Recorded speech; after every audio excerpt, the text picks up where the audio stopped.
Lord. This is RevEssie coming at you today on January the 29th of 2012. And I'm preparing to conduct church services in the building in which I live.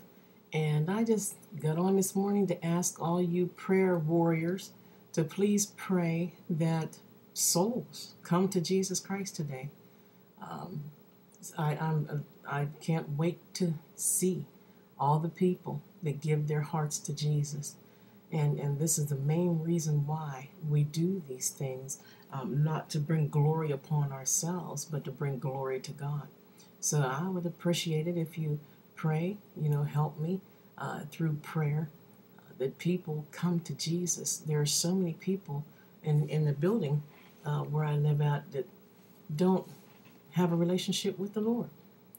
And this is my desire. This is what I want to do. I want to see people come to Jesus. That makes me happy.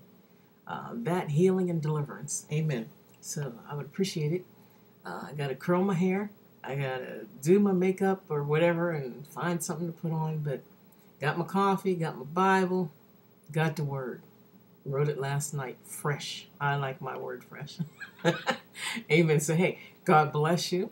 I hope you're going to the house of the Lord today. And even if you can't, I'm not one of those that try to make somebody feel bad because they can't get there. They're not going. Even if you can't, still talk to the Lord. He still hears you, Amen. So God bless and have a Jesus Kiss day. RevEssie signing off. Amen.